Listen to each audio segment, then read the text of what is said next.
Hey YouTube, what is going on? It is Jaxer back with another video, and today I am doing it to myself again. Top 200 in the world, 191st as you can see with PEKKA BRIDGESPAM. I've got it all level 14, so I feel very bad for the players that are trying to play this free to play and just maxed it out and now have to go through level 14. But I am playing it level 14 on mostly level 14 ladder right now.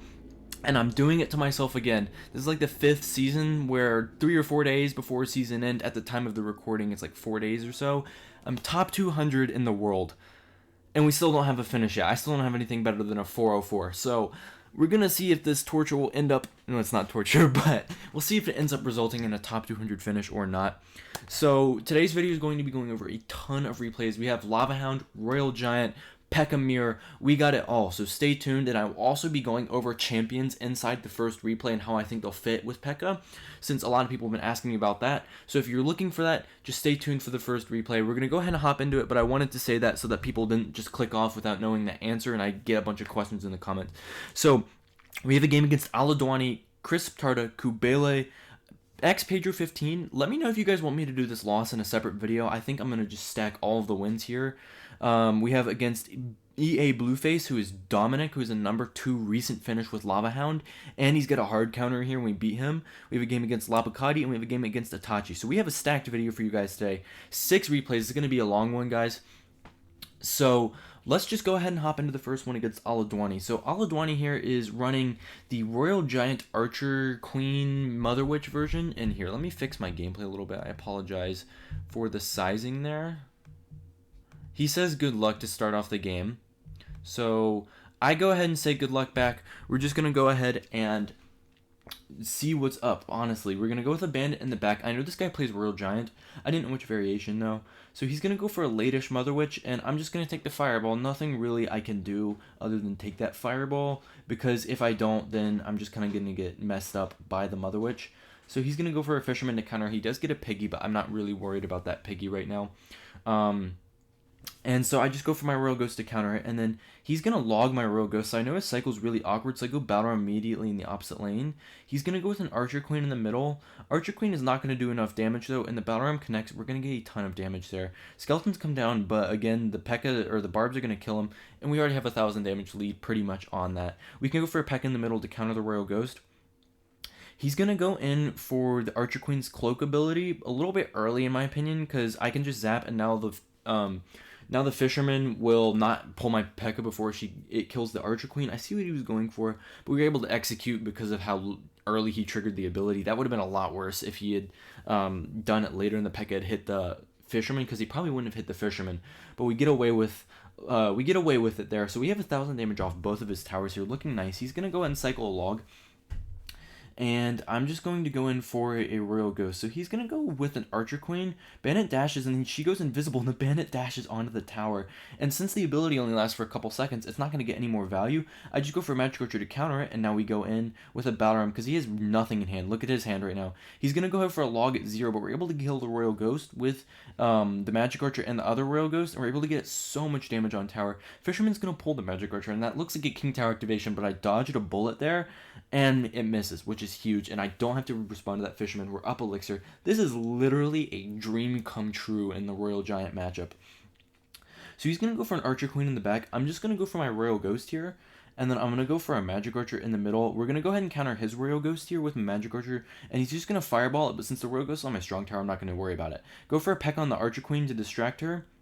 He's going to go for a Fisherman in the middle. He hesitates, though, and now the P.E.K.K.A. is going to get pulled by the Fisherman, and so we can just go in and zap the Mother Witch, and then I go for a late Bandit. Log is not going to hit the Barbarians. Royal Ghost and P.E.K.K.A. are both on the tower. 1 tower falls. Bandit, Barbs on the other. 2 towers fall, and that is just a dominating matchup. So he's going to give the Annoyed Goblin. I'm just going to go in for a Magic Archer, and we take the 3-crown victory. That was a really clean game against Royal Giant right there. I'm happy with how that one turned out, considering Archer Queen is really good.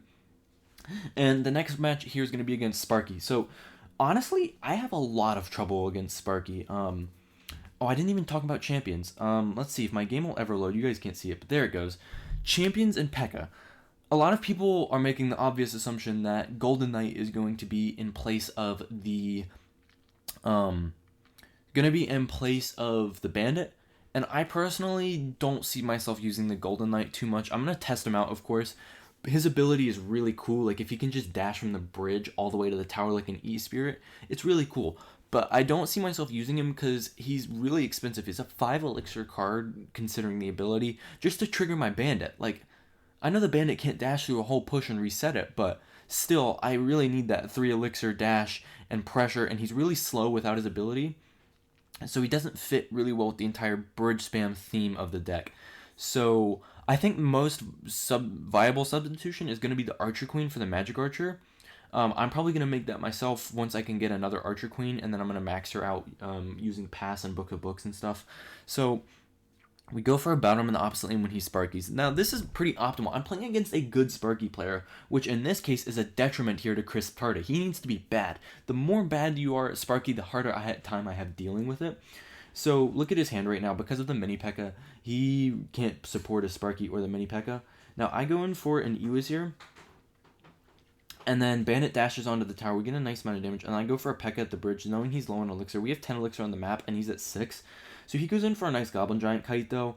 I really didn't expect the Goblin Giant to be able to kite, because I played the P.E.K.K.A all the way to the left. I was like, if I play it to the left, no kites.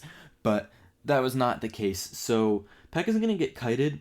He doesn't have his mini P.E.K.K.A back in cycle. Look at his hand. It's kind of awkward. He has a Dark Prince. Ghost is going to take care of the Goblin Giant, and then I go in for a Battle Ram, and I just zap. I need to make sure I take that tower. I cannot afford to be defending Sparky pushes, and also still be concerned with taking that tower. Here, I do have to Bandit, which wasn't great for me, but double elixir is about to hit. I would have lost the tower without double elixir right here. Double elixir is going to come in. He's going to rage up the mini P.E.K.K.A, and I Fireball, and he honestly threw what would have been a really, really nice scenario for him by going in with the Rage and the mini P.E.K.K.A. I probably would have just Sparkied the back there, and I would have won. And probably more less skillful Sparky players would have done the same. So he goes in for a Sparky in the back. I go in for a P.E.K.K.A Magic Archer. Magic Archer is going to force him to play the Goblin Giant out of the way, which is really good for me here. I thought the Sparky was going to splash, but it doesn't. He goes in for an Ewis over there. I go in for a mini or Ghost, and then I zap the Sparky. P.E.K.K.A, please kill the mini P.E.K.K.A. No, but the P.E.K.K.A does not, and so I have to go in for a low Battle Ram here. And he's going to go in for a Mega Minion, and if I hit this Mega Minion with the Ewis spawn, I probably would have been okay. But since I didn't, we're not okay. He's going to go in for a Dark Prince. The Dark Prince get the hit. He goes in for an Ewis. Now, since level 14 Sparky, he's able to just zap the tower. Level 13, that would not have been enough damage. So he goes in for the mini P.E.K.K.A there, but a nice Ghost Zap Bandit combo is going to get me a damage lead of 1600-ish HP on that tower. So he goes in for Sparky in the back. I can't play into that Sparky because everything's just going to meet at the bridge. And since he has my tower down, he's a lot more utility to play cards. Like, he can play his cards anywhere to assassinate anything. And that's really bad. I don't want that. So we just go in for our Bandit now to counter this Dark Prince. And then I go in for a P.E.K.K.A. And then I should have saved just a bit more elixir because then I didn't have my zap. So the Sparky does get a shot off. But luckily we do have a P.E.K.K.A, full HP, doing a lot of work. He plays an Ewis. I don't agree with that Ewis. However, his mini P.E.K.K.A does kill my P.E.K.K.A but taking no damage. We do kill the Ewis though, which is nice because the Ewis can be really, really annoying. So everything's going to die to my stuff there. We got half of his king with that Magic Archer Battle Ram that we just passively cycled. It's okay in opposite lane towers to do it because you're going to have plenty of time. And also, you do also have the utility once his stuff crosses the bridge to play your P.E.K.K.A Zap on there. It's just a lot easier. So now he has to split lane because he can't afford to waste all of his elixir going into one lane. So now we just go for the P.E.K.K.A Zap. Quick reaction time, or quick drop, I should say, right there. He goes in for the Ewis, and this didn't work out for him. He thought he was going to kill the P.E.K.K.A, but we just end up killing both the Ewis and his mini P.E.K.K.A. So now I go in for a Battle Ram, and he's got a nice Sparky there. It's going to protect that lane for a little while, but I go in for a Magic Archer Battle Ram. We're going to get a lot of damage on the King Tower, and now that is all the damage I'm going to need. If I defend well the rest of the game, I'm not going to need anything else. So he goes in for a Goblin Giant mini P.E.K.K.A combo. I just zap it. Ghost kills the Goblin Giant Spear Goblins, and P.E.K.K.A takes clean up, or quick work of the mini P.E.K.K.A. So now we just go for Magic Archer in the corridor, getting a lot of geometry, tanking value Fireball. Dark Prince is dead. First Sparky is dead. Ewis comes down. We take no troop damage there on that defense and kill 2 Sparkies, a Dark Prince, and a Mega Minion all raged. And that's great. We have a lot of support, but that doesn't even matter. The game is going to end in a 3-crown victory for me. So really nice stuff right there. That matchup is really difficult. I just have so much trouble with it, so I'm happy to win it against like a top 30 finisher with the deck. So the next match here is going to be against Kubele running Lava Hound guards Balloon Fireball. This matchup is like so hard. Like I've lost Lava Hound guards so much, and then I was finally able to start winning it today. So we are going to be playing just pretty passive. I know he plays Lava, but I need to just try and like get a same lane tower trade. That's like ideal here. Really, it's kind of difficult here. This matchup is really annoying. So I cycle my Ghost, and then I'm just gonna go in for the Zap on top of the guards, and gonna just take a little bit of guard damage, and then he's gonna go in for the minions. So I'm just gonna go ahead and cycle my Ewas in the back here. I know he's probably gonna fireball it, but that's fine by me. Just a quick bandit pullback is gonna eliminate those minions without too much trouble, especially if the Ewas gets a shot, but he doesn't get a shot. So I'm just gonna go ahead and pull them back with the bandit, like I said. And so since I saw the miner, I was pretty sure he doesn't have a tombstone. So I just kite this, I believe, or no, I pull it back. I pull it back because I don't want to kite. I don't know why I didn't kite there. I probably should have kited. But Balram is gonna have both of those barbs. Those are gonna do a lot of damage if he lets them go. So he's gonna go ahead and play his guards there, which is great for me because now I can just play a Royal Ghost here, and then he's gonna lava the back, I believe, and I'm perfectly okay with that, because now I can just go for Peck at the bridge. And now, Lava players tell me this isn't a good play, and I, from experience, have heard that pecking the bridge like this isn't a great play usually, but in this situation, I kind of have to. I can't cycle my air units, because they're just going to get up close to the bridge and die. So he's going to go for a really late Inferno Dragon, avoiding the Ewas, obviously. He's going to play minions on my Ewas if I play the Ewas, so I just wait for my Zap. I mean, we'll take the free tower, and we'll take half of your other tower thanks to the Royal Ghost. So, looking pretty dang good right here. I go in for my Ewas in the middle, and so here he goes in for a miner, and so I don't play my bandit immediately, and this saves me. Because I thought if he's going to play the miner on the Ewas will stun the miner. So if I play the bandit correctly, it'll always retarget. And so I wait, and he doesn't even play it. And so now I just play the Battle Ram right there. Inferno Dragon's going to melt through the Battle Ram. We're going to lose the left tower. But considering I could have lost both towers very, very easily there, I think that was pretty good for me. So the Inferno Dragon is getting pulled all the way back. I go for a bandit in the pocket, force out the guards, maybe get the tower down really low if I can. So we do force out the guards, which is great for me, because now my Royal Ghost can get some value along with the Ewas, and he's not going to have a great response to it. So we go with our Ghost, and then I kind of throw a little bit here with this P.E.K.K.A. I wanted to make sure we took this tower, even though through the minions. So we do, at the cost of a massive counter push. So at least we force out a fireball here. A nice fireball by him. It's also going to push the Ewas out of the way. I'm fine by that, though. We're just going to go for a Magic Archer in the back now. He doesn't have his fireball in hand. I don't know. I'm still not sure whether or not I'm going to pin this tower, because I'm going to pull this Inferno Dragon away with the Battle Ram. Just a really easy play to do. Don't have to worry about the Inferno Dragon for a while either. It'll give me time to defend. Pressure his King Tower with the Ghost, because now that it's 2-2, he doesn't have a tower that he can give up. Like, he's got to pay really close attention here. And unfortunately, the Balloon is going to take our tower, and then I do have to go for an Ewas. But this works out nicely, because he still has to kill all that air support. That air support is now really difficult to kill.